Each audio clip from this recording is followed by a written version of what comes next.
Taylor, you listen to Fight Boys, but stop. Turn it off. There's better things to do with your life. Oh, okay.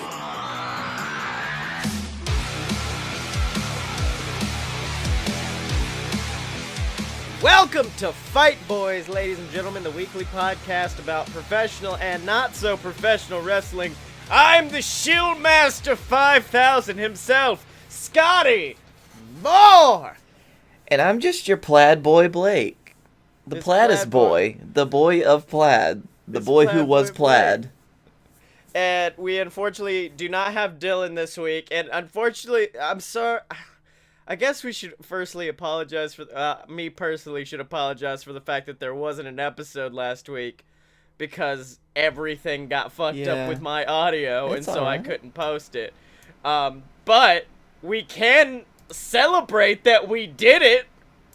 Dustwatch has reached the miles. Oh, we did it, son. We done it. okay. We done finally got it. I mean, we didn't get the follow. We done got that recognition. We did get the recognition of Chuck Taylor telling people to not listen to the fucking podcast. We have our recognition. We have been recognized by Chocolate Taylor. Now, I still maintain. Did you they're just say coming Chocolate back Taylor? Chocolate Taylor! Oh my god! Okay. Sexy Chalky T. Sexy chocolate now, dude, now we know what Dustwatch this week is gonna be. It's prepping Chuck to tag team with somebody as Sexy Chocolate Tea. Who would it be? Would it be Cheeseburger? Well, I don't know why I'm seeing Cheeseburger and Chuck T here. He'd have to come out of retirement and also join the Indies, and it would be Mark Henry. Oh, okay, thank you. That's what I was thinking. I thought you were talking about Cheeseburger. I'm like, Cheeseburger didn't retire. I mean, I know Bully Ray beat the shit out of him in what might be the weirdest heel turn of all time. But have you seen the footage of that? I know we're gonna probably have to rehash a lot of last week's episode because we should talk a little bit about WrestleMania and Supercard. But we fucked up. We fucked up. And you're Dylan just talking won. about predictions? Yes, we fucked up. Dylan won. We fucked up. Congratulations to the Dylan. You have won predictions. No, dude, the Bully Ray segment though is still my favorite cartoony bullshit that's ever happened. Cause most heel turns nowadays are like really dark and brooding, and Mojo Rawley is like, I still stay hype, but I'm an angry hype now. Meanwhile, Bully Ray just fucking is about to pile drive Cheeseburger and he's screaming out, you know what? The Louisiana Board of Education, the Louisiana Board of Athletics is gonna shut this down and you'll never get your precious Kenny versus Cody. And I was like, nothing, I don't care what they do versus Kenny and Cody. I don't care what happens for the rest of the show.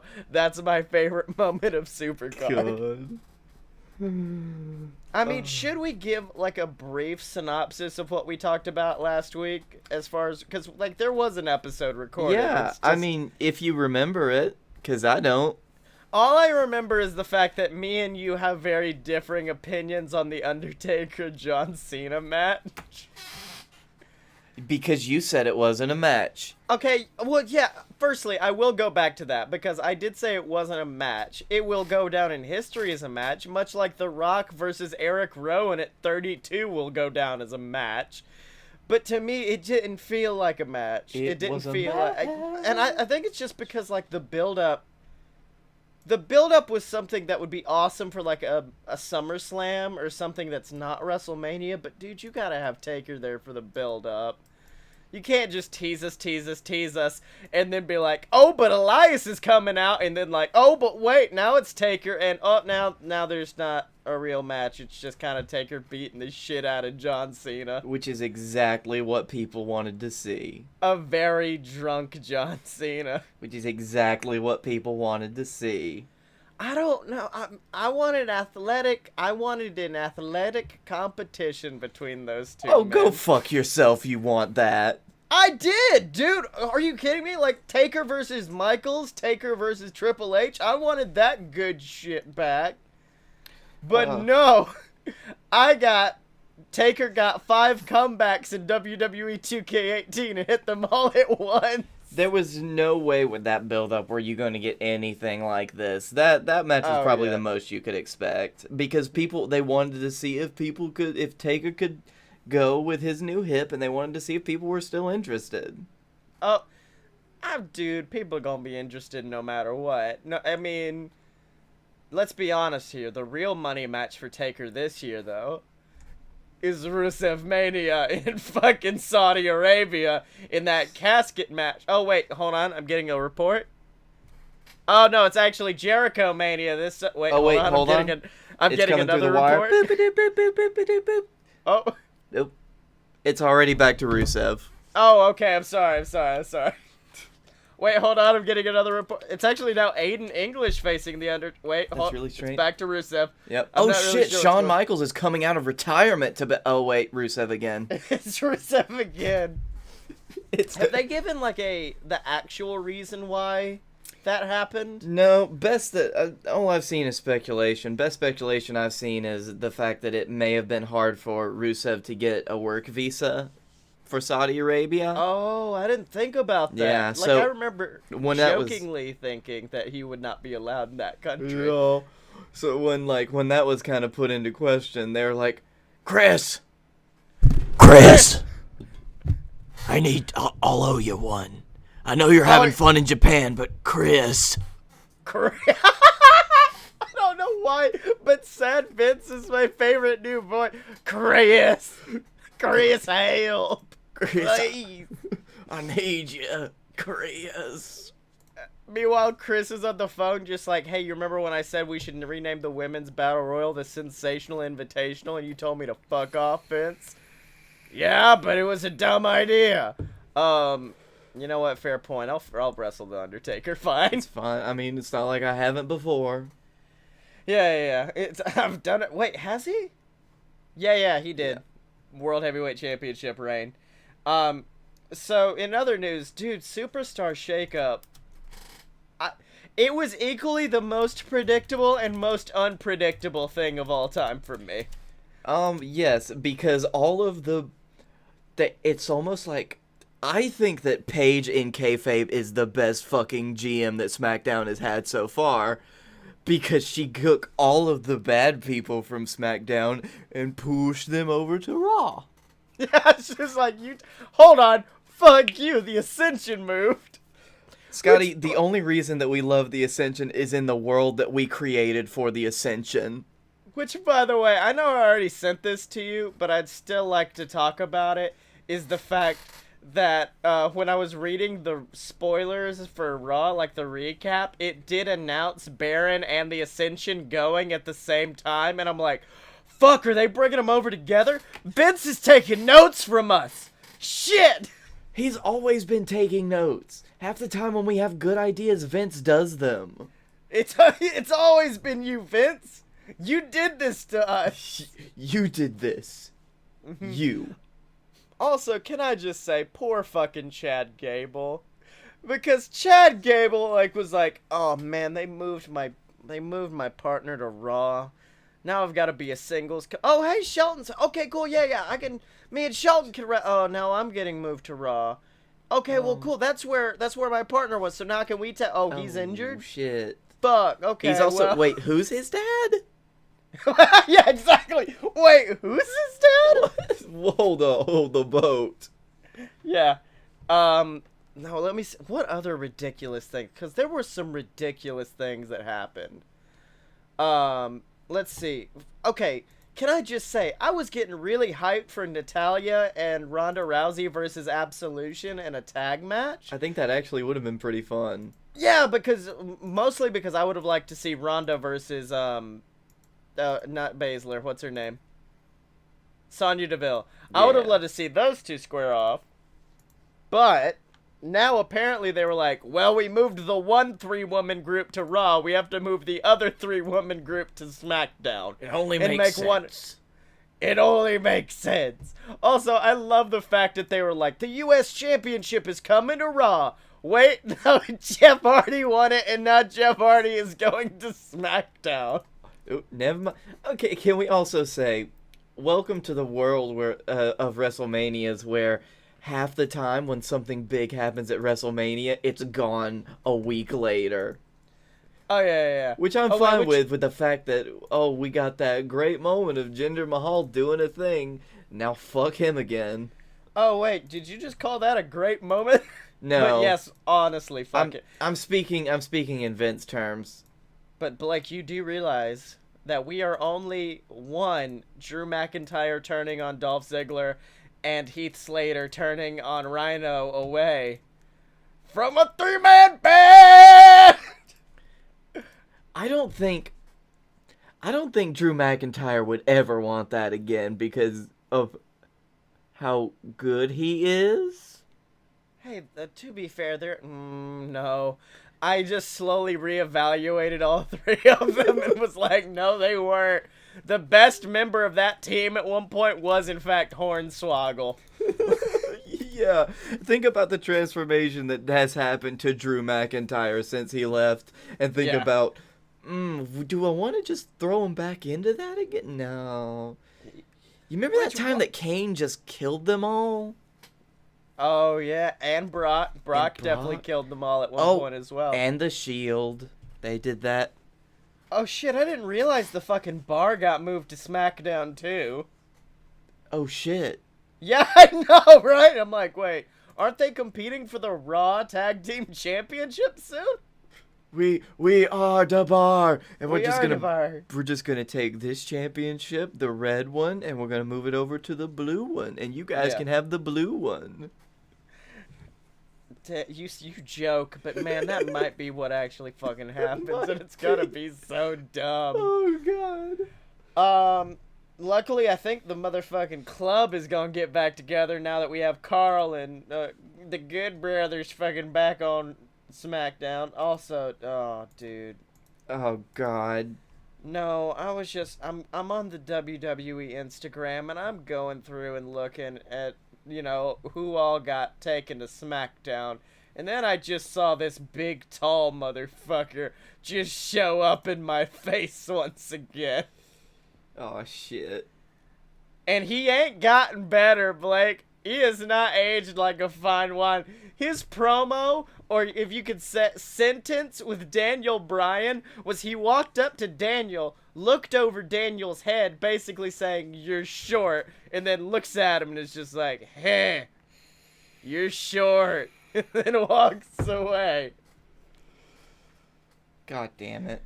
I know, and everyone was getting excited because Miz got pulled over in the Superstar Shakeup, Which was a fun moment. Yeah, so you're finally gonna get that Miz Daniel Bryan rivalry, what we've always wanted, especially since Miz's promo. Nope, Daniel Bryan's probably gonna be feuding with Big Cass. Maybe it's a slow burn. I'm hoping it's a slow burn, Maybe. but can I just say, I don't know why WWE cannot put Daniel Bryan in a decent rivalry after WrestleMania. Nope. Brian has only ever put himself in good rivalries, apparently. Yeah, because, let's see, after he won the title, it was, who should he face next? Kane! Then once he won the Intercontinental title, like, who should he face? Neck injuries! And then, then this year, they're like, who should he face now? Big Cass! Hey, give him the big guy. I forget his name, but he's big. Ryback? Ryback hasn't been the big guy. No, the other big guy. The real big guy. I got no clue, dude. There's a bunch of them. John Cena? No! Listen to what Chris! I'm telling you. Chris, come help! Listen to what the big guy right over there. That big guy. Oh. Chris! Chris. He's big in our hearts. Yeah. Man, did you watch the ending segment to SmackDown with Big Cass? Oh no, I did not get home until well past 9 tonight. Alright, my boy, let me just break this shit. Oh, I'm scared. Let me just break this down. So, essentially what happened is Daniel got this big comeback. He's taken out Rusev, I think it was. And he's setting up for not the Kinshasa, the high knee, or whatever it's called. The high knee. The high knee. He's The big old setting up high for knee. the high knee. And then all of a sudden, as the ref's back is turned, Shinsuke Nakamura comes and fucking... from the angle, it does just look like he shoves his shoulder into AJ's dick. It is the highest of, like, low blows. Like, he has destroyed this man's crotchular region on this low blow. Which, by the way, I hate that he's not here to discuss this, but poor Dylan. Shinsuke Nakamura steals your fucking gimmick. Well, Or wait, now do we steal Shinsuke's gimmick for Dylan? So Dylan now comes out as the fucking king of strong style, the Dylan. I mean, is this going to be, like, peak Nakamura strong style, like, before he came to WWE? No, I'm just gonna take Dylan's moveset and replace everything with Shinsuke Nakamura. So you have this tall, nearly 7-foot motherfucker coming out and, like, jostling his hands around.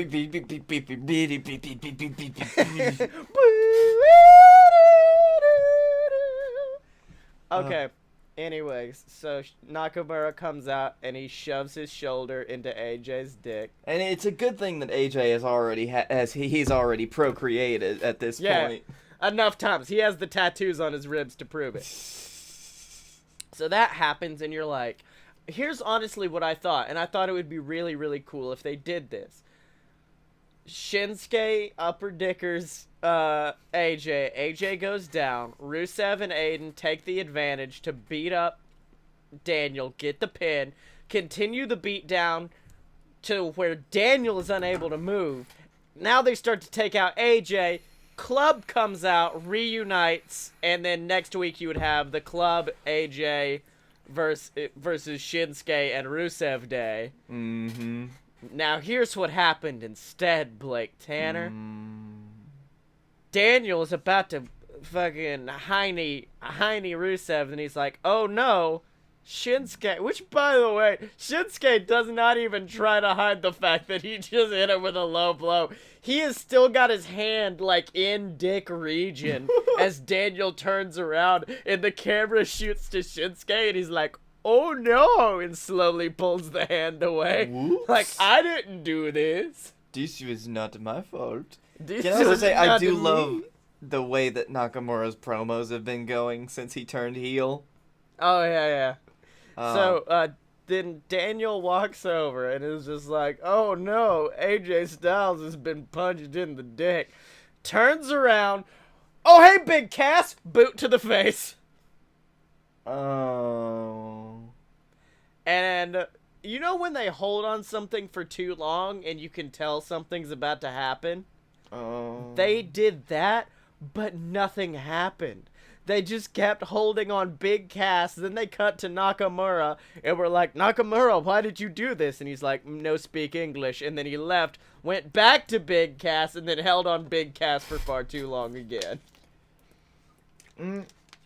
Well, that's basically the Ballad of Big Cass, just making him look as awkward as possible. Oh, dude, he is. Because at one point he's like standing. I guess his new pose, like to show how tall he is the fist in the air, but also look up into the air. I don't know why. He looks like Superman, but not in a good way. So he's just doing that for an inappropriate long amount of time. And I don't know if he just was like, are we off the air yet? Are we? I don't know. And he just kind of turns and then stands over Daniel. He says, you know, fuck I'm you. trying to think.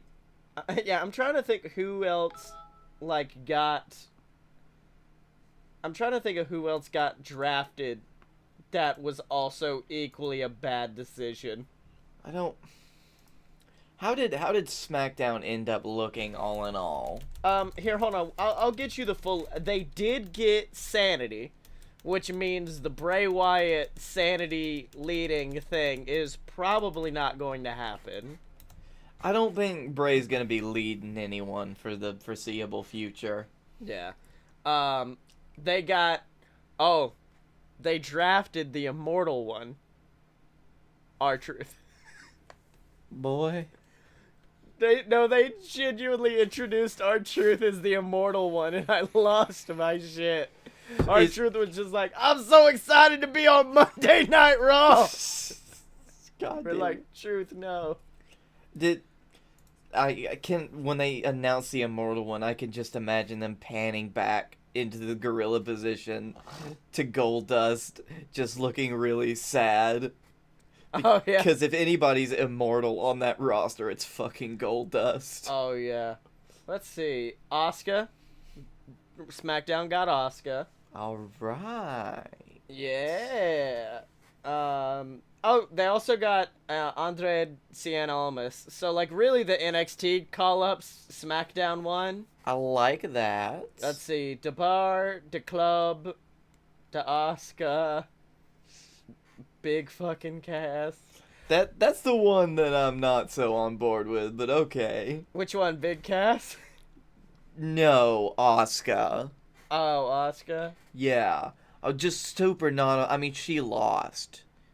Oh, yeah, well, I mean, you know, if she lost, I mean, that means all the wins before that loss were bullshit. Exactly. That's the truth. I'm sorry, but this is WWE. That is what that means. So, dog. Do you know remember Rusev? Yeah, oh, yeah. Dog, you know that picture Kylo ran with his shirt off? Where his body's all weird and square. Yeah. That's what Big Cass's promotional photo looks like, and it's my favorite thing on the planet. So it's Cass Swolo.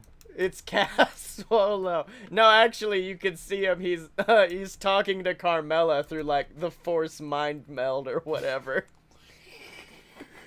She's like, Hey "Could babe, you possibly-" looking good with that title. I like what you did. I'm proud of you, baby. And you know who I'm proud of, Blake? Me. Yup. And all of our patrons over on patreon.com/aloadofbs. That's right, ladies and gentlemen. Patreon.com/aloadofbs is the website where you can support all of your favorite BS Network programs, whether that be Fight Boys, whether that be A Load of BS, whether it be Opposite Attractions, whether it be all of our secret projects that we have in tow. There's like 50 of them. I'm not lying. It's true. You'll even get to hear some of them. You'll even get to hear them one day. We're kind of like Prince. You know Prince has like a vault of music that he never released? That's us. So, Prince is, of course, still making music from beyond the grave. Yeah. I mean, that's what that's gotta be how Tupac did it. Anyways, patreon.com/loadedbs. Let's do it, babies. Get it. So now, guys, it's time to move on to everybody's favorite segment, Dust Watch, where last week, since we gave Dustin a very nice reprieve, because we told him, since he did our intro, that we would ask Carl Anderson to follow us instead. Yeah. But now we're back at it again. I like how since, like, you've met him a couple of times now, the Dust Watch game has just been upped. Oh yeah, the Dust Watch game is it's out of this world, my bro. We're going full dust. Going full dust. Okay. Oh wow, you know like those weird Twitter accounts that are clearly fake and are full of nude women? They are all over our fucking Dust Watch tweets. No, I don't know what those. Could you tell me what those sites are? Two of them have the same profile picture. Just so I can avoid them, of course. I think it's because it was part of the one that I tweeted to Carl Anderson, and they were just like, "We want to jump all over that machine gun." Ooh, he's got the big guns today. Oh shit! Ryback is accepting wrestling bookings for May, June, and July. Can we bring him on the show to wrestle, Blake? You specifically? No, maybe. Oh my god, wait. Hold on. Stop the fucking Dust Watch! Okay. I am on bookcameo.com. That's one of the websites where you can get a celebrity. Oh my god! Oh. It's a website where you can get a celebrity to send you a fucking video, and Ryback is on it. Ooh, yes. Blake, it's $25. Oh. Do we buy a personalized message to Dustin from the Fight Boys of Ryback asking him to follow us on Twitter? Oh god, that's such a beautiful waste of money. Oh my god. Let me see. Oh cool, there's some reviews. Oh no. I just want to know if I can I save these and use them on Twitter? That's the only question. Okay, you know what? I'm gonna keep this one in the barrel for next week, but this week we just gotta do it. Plain Dust Watch. So, what was it? Sexy chocolate tea? Sexy chalky tea. Yeah. So, at Sexy Chucky T, if you teamed with... Okay, who do we think? See, here's the thing. We don't pay attention to Chuck as much as Dylan does. So, let's see what Sexy Chucky T's been up to on his... Why don't we just respond to one of his tweets? I think, yeah, that's the way to get to his heart, right? Yeah, we'll just do that. He just tweets, playoff basketball, hashtag here they come. Whoops, bought Far Cry 5, all my wrestling appearances are canceled. Should we just reply and be like, haha, you so right, fucking follow us. You're so right, fucking wow, Dylan really is the creative force behind Dust Watch, isn't he? Hey, wait till next week where my magnum opus comes to life as Ryback comes in and fucking tells Dustin to follow us. All of my information that I have on Chuck Taylor is stuff that I've osmosed from Dylan. It's literally... Okay, the tweet is, ha, you so right, Chuck. Fucking follow us. Hashtag DustWatch2018. No, that's a little too forward. That's very direct. Hey, haha, you so right, Chalky. You just start calling him Chalky. Just start calling him Chuck Taylor. Hey, when are you gonna bring back Sexy Chalky T? We all love that guy. Here, you're right. It was a little bit forced, a little bit rough, so I did make it now. Fucking follow us, dude. I think the dude's really what's gonna push it over the edge. Then throw some emojis in there. 50 emojis. Okay. Throw that 100 in there. Throw the one with the hands going like this. You know. Oh, yeah, the praise crying, hands. laughing faces. Oh, man. In other news, Blake, the love that taught us how to love is dead. The purest, the truest love. Hey, do you want to know the lesson that I learned this week, Scotty? What? Don't ever propose at WrestleMania. It will never work out for you or your reality TV show.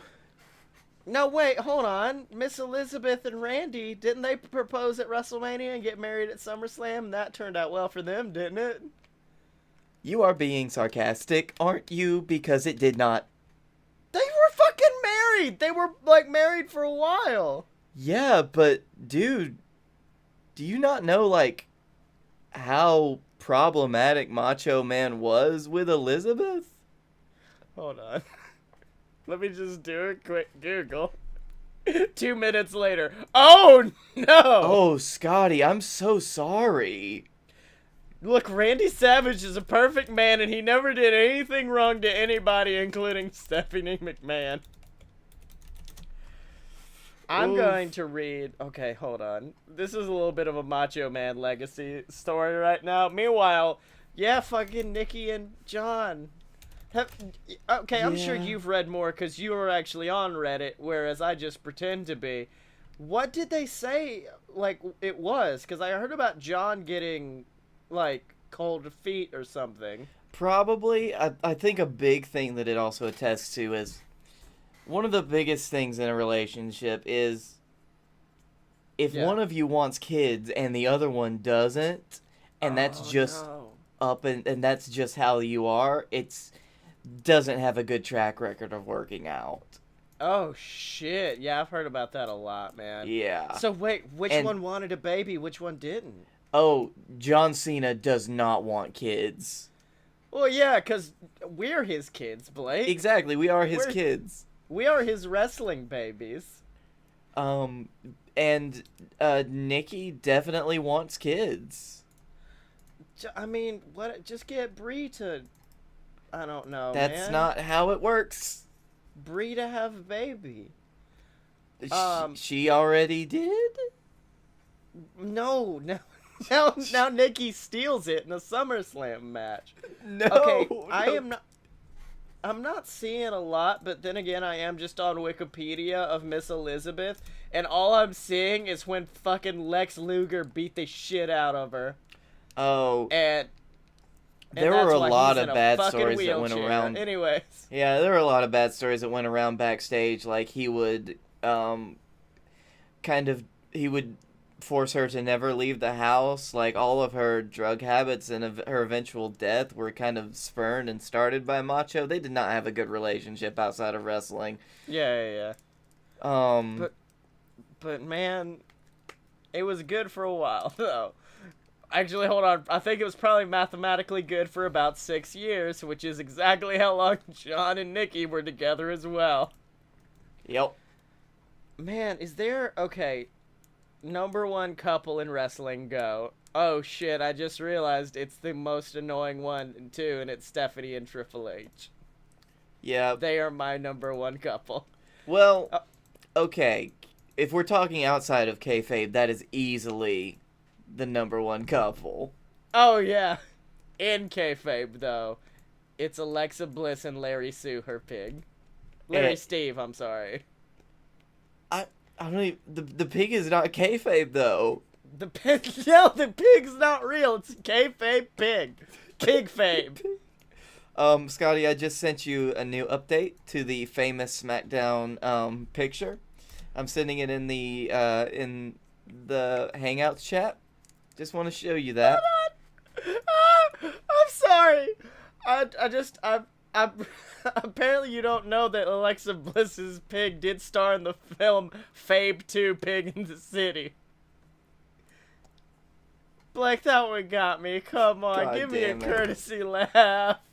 No, it was good. It was really good. It was It's like, babe, Fabe. You get? Anyways, let me pull up this fucking SmackDown image that you're pulling for me.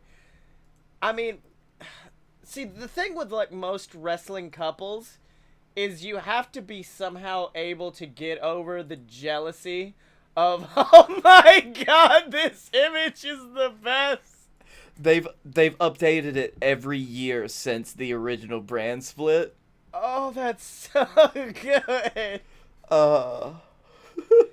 Anyways, as I was saying, like, with wrestling couples, you have to somehow get over the, wow, she's very attractive and I'm jealous of him factor, so they have to work well together, which is why, like, Triple H and Stephanie's a beautiful woman. Triple H is a funny, charismatic guy, so I'm like, yeah, those two are fine. Fucking Buddy Murphy and Alexa Bliss? No. Makes me angry. Okay. Carmella and Big Cass. No.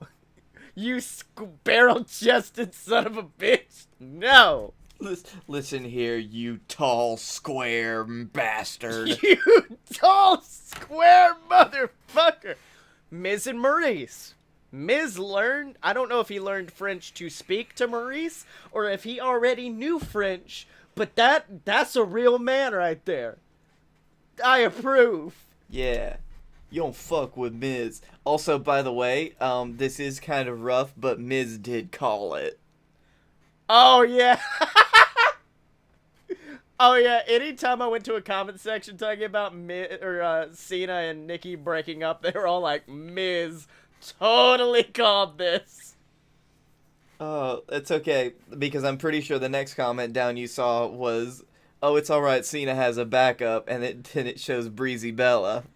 Oh.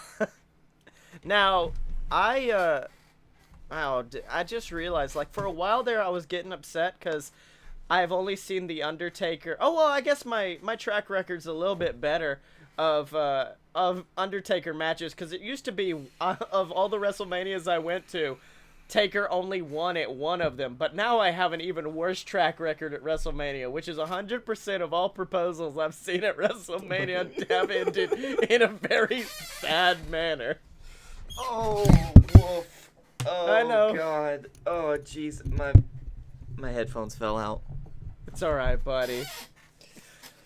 Oh. Oh, man, but... Think about how much damage that's going to do. Like, they can never show that again on promotional material. I don't see a reason why they would, though. They don't want to just be like, also, you remember that one time John Cena proposed to the woman he's not gonna marry? Well, no, I think beforehand when it's like, oh, WrestleMania is for moments. Look at these great moments. John Cena and Nikki Bella fucking proposed, and like 2 years later they got married at WrestleMania. They're not gonna be saying that anymore. Oh yeah. Do you think they would have gotten wrestled at Merry Mania? Wrestle married? Wrestle married. I don't You know. may Was now that a pin plan? the bride. You may now pin the bride. Oh shit! Oh shit! Oh shit! That reminds me. I think I just figured out my favorite wrestling couple. I just remembered my favorite wrestling couple of all time. And it Okay, is hold in on. fact- Okay. I think I know who my favorite wrestling couple is as well. Okay, on the count of 3, say them at the same time. Okay. Male first. Okay. 1, 2, 3. Johnny Gargano. and Candice Yeah, LeRae. yes! Best friend test complete. Oh, I knew it because they're great. I like how quietly we both started. We were both like, Johnny Gargano and Candice LeRae. No, Did because at first it was going because I thought about Joey Ryan and Laura. Is it Laura Claire James that he's getting married to? Yep. And just because of their proposal, I was like, oh, dude, they're really up there. But then I remembered Johnny and Candace. And I was like, Yep. oh, no, it's over. You have to, and I think you have to respect, like, just how great and, like, humble and not jealous of a dude Johnny Gargano must be for the fact that Candace and Joey teamed for so long together. Yeah, but Joey's such a nasty pervert that the best way I could describe it is because his character is such a nasty pervert, I automatically assume Joey Ryan to be the kindest, nicest human being on the planet. I'm Other actually than pretty sure that's closer to truth. Yeah, other than the time when I went to a show and he refused to give me a fucking lollipop, that piece of shit. It's because he knew you wanted it too much. There is actual footage of me on the internet that I will put in the episode right now of me chasing after Joey Ryan's lollipop until he gives it to another man. Oh, man, that's going to make for great podcasting. That's a great podcast. We did a good podcast this week, guys. We did wrestling. We did wrestling, and Scotty talked about going after a man's blow pop. Mm-hmm. Oh, man. Okay, has anything else happened in Wrestle? Because I was going to talk about Bray Wyatt, because they were having the rumors about Bray Wyatt and, like, leaving Matt to join Sanity. But now that Sanity is, like, coming to SmackDown, I'm like, well, that's not happening anymore. Fuck if I ducking know.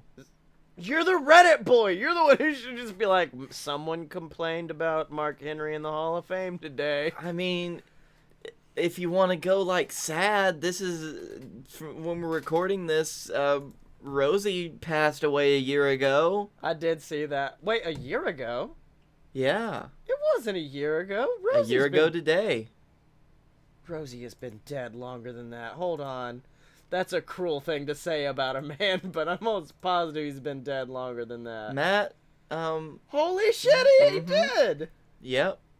10 days after his birthday. Oh, that's real sad. How about the happy one, which was Roddy Piper's birthday, was like yesterday. So we'll go with that one. Yep. That one's happier. it is happier. This is But this is a day to honor a great man. Rosie. But let's honor Rosie and Roddy together. Rosie and Roddy, the greatest tag team that never was.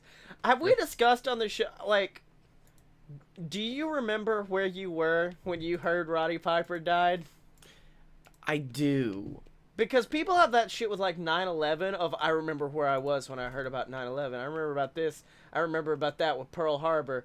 Meanwhile, with me, I'm like, I remember where I was when I found out Dusty Rhodes died. I remember where I was when I found out Roddy Piper died. Yep. Dusty, I was eating pizza, and then I won a crane game out of the arcade in honor of Dusty. And then Roddy, I was doing deadlifts, and then I found out, and then I started doing deadlifts, but a lot more upset. Yep. I was at work at the zoo. Oh shit! Firstly, I forgot you worked at the zoo, but damn, Yeah. dude. 'Cause I was on my lunch break and I was just popping on Reddit, and that's when I found out that Roddy had passed away. I had spent the night at your apartment the night that we found out that the Ultimate Warrior had died. Oh shit! I forgot about that. Yeah. Well, it's weirder for me because I had seen him in person 3 days prior at the WWE Hall of Fame Yep. and had spent the following 2 days talking shit about him. And then I found out and was like, oh no. I'm happy I don't record a weekly podcast that I Yeah. would have to edit this out of. I was just looking over at when famous wrestlers had passed away, and Yeah. I just found out that Andre the Giant, he passed away a few months before I was born. And that makes me real sad that I was not on this earth at the same time as Andre the Giant. Oh, good. I was, though, for like 5 months. Wait, Blake, do you think you are the reincarnation of the Giant? I don't know if that's how that works. How- And if it is, then this is karma playing a really bad trick on the man that used to be Andre the Giant. Yeah. Just like now you're Now it's- Andre the Medium. Now it's Blake, the under-average height man.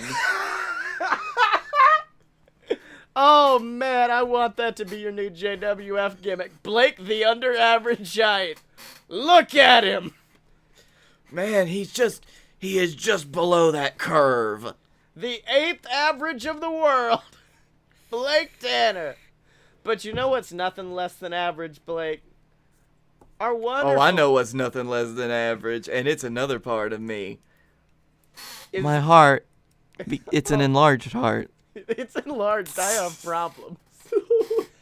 But I'm talking about our wonderful t-shirts over at merch.alotopurebs.com. That's right, ladies and gentlemen, merch.alotopurebs.com. That's where you go to get your official JWF and Fight Boys merchandise. You got shirts letting people know if you're a fight boy or a fight girl for life.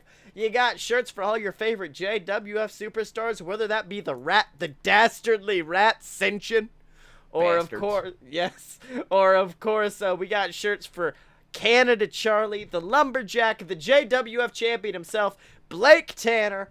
All your favorites, all available over at merch.alotopurebs.com, which means, Blake, it's now time to cut it on over to everybody's favorite commentators, Silver Spoon and Captain Tibbs, for an episode of JWF that we definitely did not record last week. Yep, This of course. This is brand spanking new, even though Dylan randomly appears in the middle of it. Oh, yeah. Welcome, ladies and gentlemen, to JWF Monday Night War. Now, Captain Tibbs, we are heading off of the heels of a amazing WrestlePalooza. Tibbs, what did you think about it?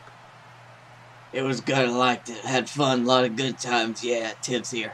That's right, Captain Tibbs. And of course, you had an amazing match against the Dylan that saw you defeat him. We saw tag team partners turning on one another when, of course, we saw the brunch boy himself, Baron Corbin, turn against Guy Fieri, his own partner, and allowing the Rat Ascension to get the JWF tag titles. Tibbs, how did you feel about that?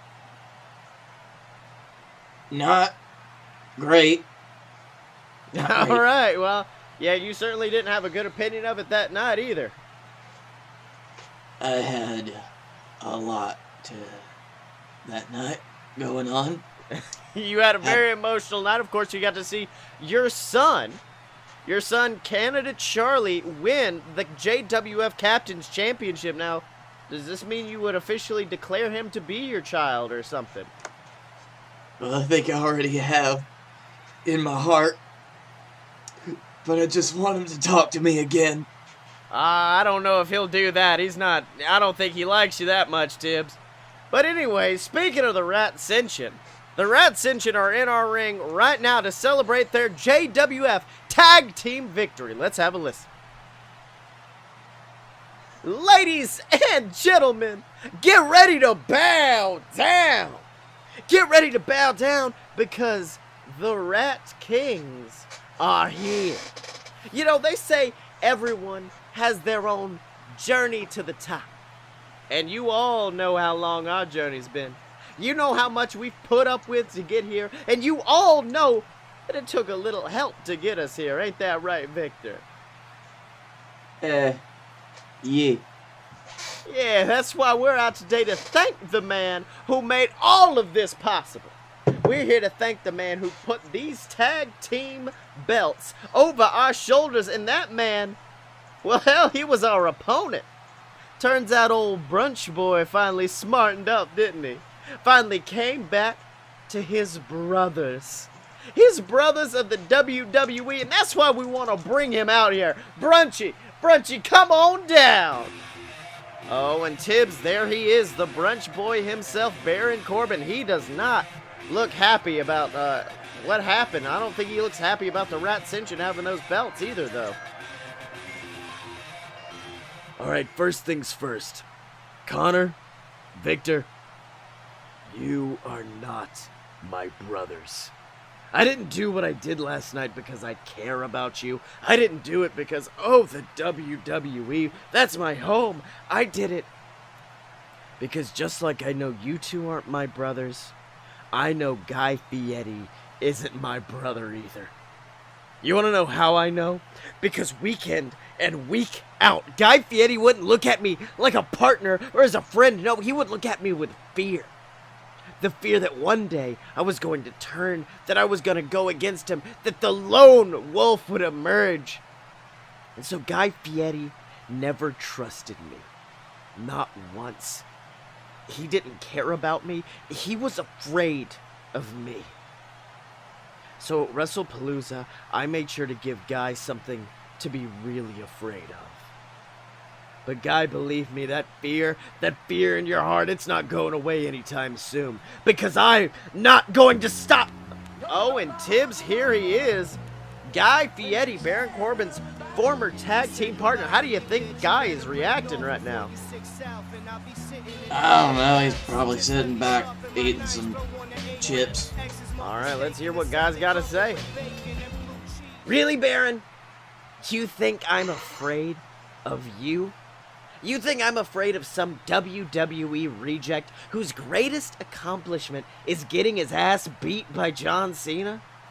No, I'm not afraid of you, Baron. But I will say this, I certainly never liked you. Never really been a fan of brunch. Always preferred a big stack of flapjacks for breakfast. But you know, there is a problem I'm having. And that problem is that I still have a tag team title shot. I still have my rematch. And if you aren't gonna join me, that looks like I gotta find a new partner.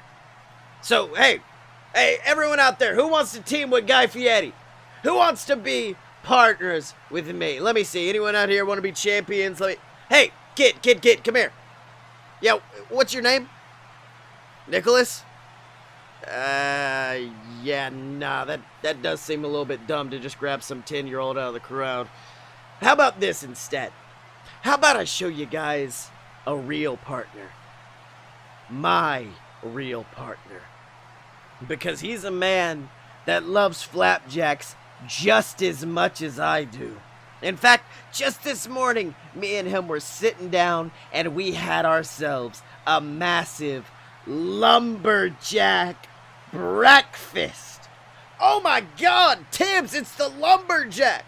The Lumberjack has emerged and he's attacking Connor and Victor from behind. Oh, and it looks like Baron Corbin trying to roll out of that ring, trying to escape the wrath of the Lumberjack. I mean, Tibbs, you've been in the ring with this man. He is horrifying. What do you think? Big scary, man. Tibbs hiding now. All right, looks like the Lumberjack putting the boots to the Rat Ascension, stacking them on top of each other. What's he doing? Oh my God, hitting the Flapjack on both of the JWF Tag Team Champions. Looks like Baron's trying to escape, but ooh, Guy Fieri nails him with a snack attack. Tibbs, let me tell you something. This is a horrifying alliance we have right here as Guy rushes into the ring, holding the Lumberjack's hand high as these two friends come together to fight against the WWE. Now, Tibbs, I mean, that's heart-warming, I'd say, to say the least. Oh. I mean, of course, last night, I'm sure you were worried, wondering what would be next for Guy Fieri, but it seems like he's got something. He's got a partner waiting for him.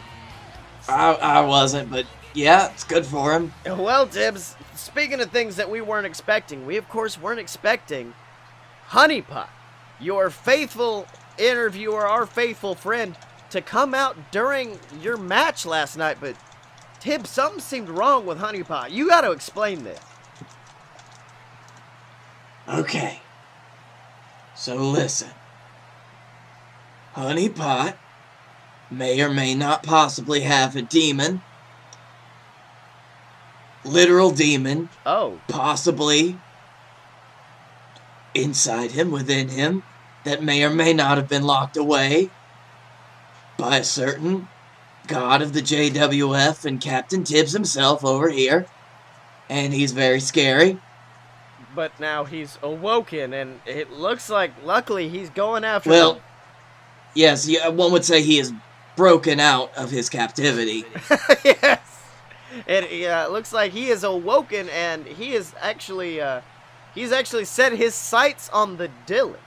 And the Dylan is actually backstage with one of our newest interviewers, Don McDonald. And let's hear what they've got to say. Hello, everybody. Don McDonald here with the Dylan. Now, Dylan, after your defeat at the hands of Captain Tibbs last night at WrestlePalooza, what's next for the Lord of the Smark Side? You aren't Honey Pot.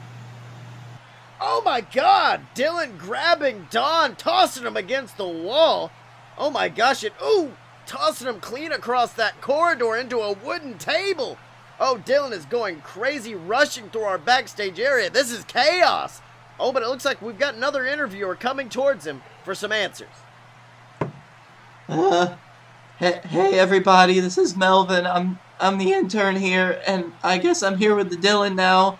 Oh man, Dylan, it seems you're upset over the actions of what Honey Pot did to you last night. Is there any way you could? Oh God! Oh God! Dylan hitting Benny with a big, massive upper dicker. Ooh, spearing him into that TV monitor standing behind them. Sparks are flying. Tibbs, let me tell you something. This is some property damage that the Dylan is causing as he rushes further backstage. Oh, and it looks like he's been approached by one of our top interviewers, Silverback Monsoon. Let's hear what they've got to say. Hello, everybody. Silverback Monsoon here with my trusted knife. Got a knife, stay the fuck back. Now, Dylan, I gotta ask you some questions to elaborate on. Oh, shit. Oh, and Silverback cracked across the skull by a fire extinguisher. It looks like Dylan picking Silverback up, choke slamming him into that concrete, bashing his small body against that metal exit door. Oh my gosh, and Dylan looks like he's winding up for a big upper dicker. I mean, this is going to be absolutely vicious if no one can stop Dylan. Rage! Oh my God! Ladies and gentlemen, it looks like Honey Pot blindsided Dylan from behind, tackling him to the floor. Looks like he saved Silverback Monsoon. Now Honey Pot just raining fists of justice down onto the Dylan. This has got to be months of built-up anguish in the mind of Honey Pot. And it looks like he's picked Dylan up, and ooh, a big suplex through a nearby table. Dylan just on the ground in pain. That cannot feel good, Tibbs.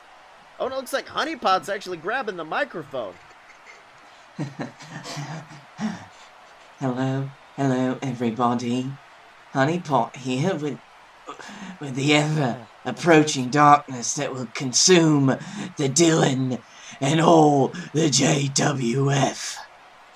Now, approaching darkness, do you have any words for the Dylan that lays here at your feet? Oh, I have just one word for the Dylan. And that word, Dylan, is revenge. Alright, we might want to cut away from that. What the fuck? Tibbs! The fuck is up with him? Oh, God in heaven. It's even worse than last time. Oh, well, apparently Dylan did. Hey, we got those life insurance policies, right? Well, alright, well, I guess we don't have much time here, ladies. I guess we don't have much time here, ladies and gentlemen, so let's talk about our JWF champion, Blake Tanner, who, of course, last night survived a massive onslaught from Scotty Moore in that amazing 30-minute Iron Man match to come out on the other side as the JWF World Heavyweight Champion. I mean, Tibbs, what did you think of that match?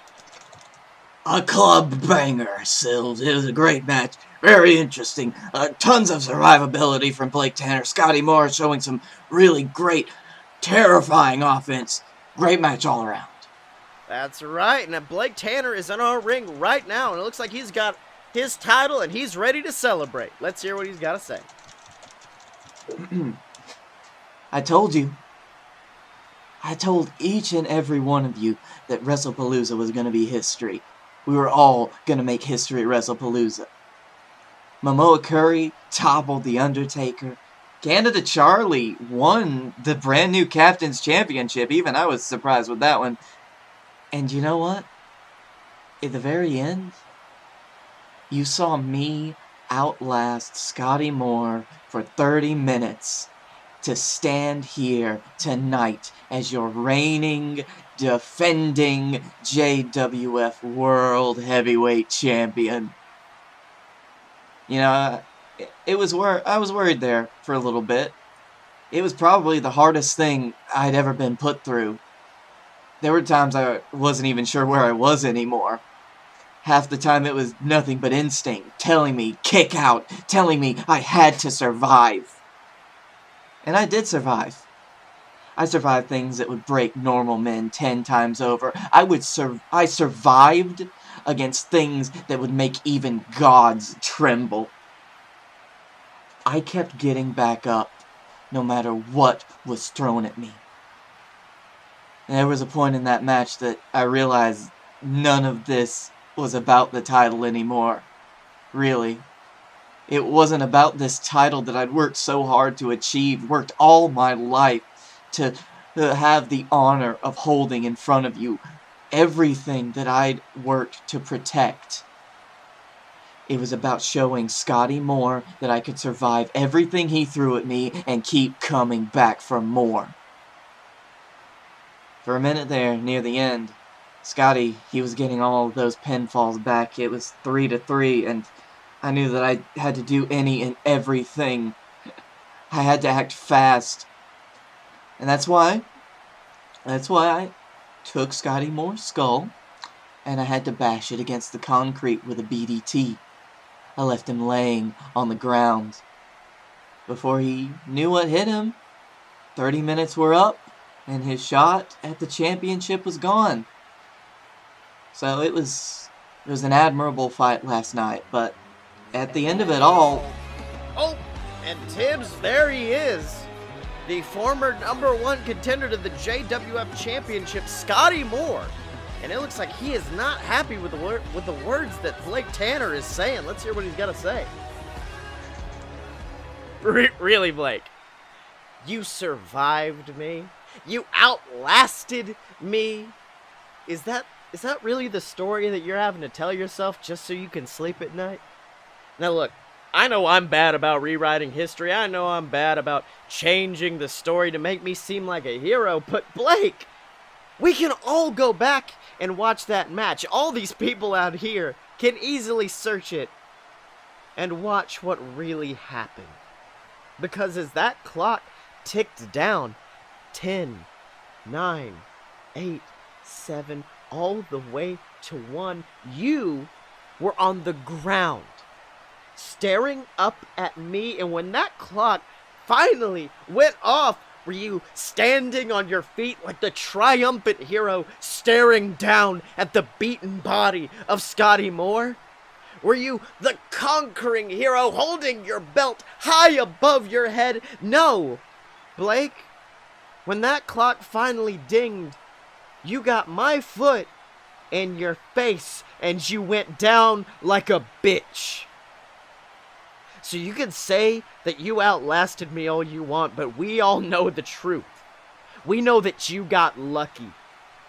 You got saved by the bell, because if that match was 31 minutes long, I would have gotten that pinfall, and then another, and then another, and then another, and then I'd be standing here as the JWF World Heavyweight Champion. But no. Instead, you got lucky. You got saved by the bell, and that means now you get to stand in that ring and say that da da da da da da da da. Well, that was sorry, Blake. Something's up with my microphone. That's just really weird. Let me try that again. As I was saying, you get to stand in the ring before everybody and say da da da da da da da da. Whoa. Guys, I'm sorry. Let me see. Is it something wrong with the microphone? I don't know what it could be. Here, let me try it one more time. Anyways, you get to stand in that ring and say, "Feed me more!" Oh my God! Tibbs, it is Ryback!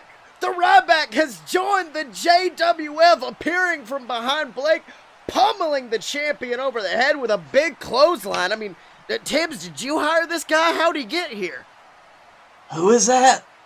It looks like the Ryback. The It who? looks like Scotty smiling, walking to ringside as Blake slowly makes his way to his feet, trying to put up a fight. But ooh, the big meat hook clothesline sends Blake Tanner to the ground.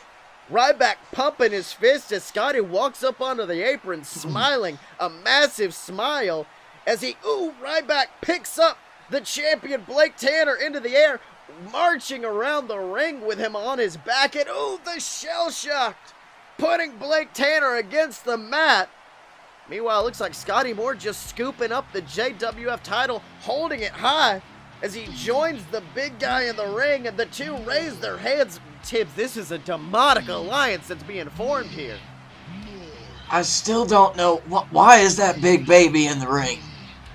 Tibbs, I couldn't tell you, but it looks like there's some amazing debuts and some amazing stories that are about to be told next time on JWF Monday Night War. So, Blake Tanner, it's been an episode. What did you learn this week, buddy? I learned that the Louisiana Board of Education is going to shut us down and teach us about sexy chalky tea. The Louisiana Board of Education gonna get you. What'd you learn? And I learned that I am John Cena's real baby. I am the real child. I am John Cena's baby, and Blake Tanner is reincarnated Andre the Giant. Hey, Scotty, you want a peanut? Hello, want a peanut? So Blake, where can they find you on the internet? You can find me with the princess. You can also find me at Blake A. Tanner on Twitter. You can find me at Blake A. Tanner on Instagram. And you can find me doing the things that we do on the BS Podcast Network. Do that And I thing also you do. And we also do things on the Darkroom Vidya. That's the YouTube. That's Darkroom Vidya, where some friends and I, we play video games and we're bad at them. Mm-hmm. And you can find me currently browsing the dead wrestler Wikipedia article to see who I am reincarnated from. And then, of course, ladies and gentlemen, you can find me on Twitter at ScottyMo. That's SCOTTYEMO. Make sure to buy all my books on Amazon. Queaslow Corp, Queasel Corp Risen, soon Queasel Corp Revelations, the third in the trilogy. They're all gonna be out there, ladies and gentlemen, so make sure to pick them up. And make sure to check out all of the other BS Network products wherever you can find podcasts. There's a load of BS, the show where me and Blake are just assholes for an hour, and then Opposite Attractions, where me and my buddy Jim Murphy attempt to build our own theme park. We're nearing the end of season 2. We're about to get into season 3. Super fucking hyped for that, lady. Okay, I have to put down my phone. I'm like, no, they all died too early. I can't be Balls Mahoney, damn it. And then, of course, make sure to pick up all the merch you'd like over at merch.loadpurebs.com. Throw us some cash if you like over on the Patreon page. And as always, ladies and gentlemen, you can find us at aloadofpurebs.com. Buy our merch at merch.aloadofpurebs.com. Donate to the Patreon. Find us on Facebook. And remember to follow us on Twitter at Fight Boys Show, Chuck Taylor. Because when you're a fight boy, you're a fight boy for life.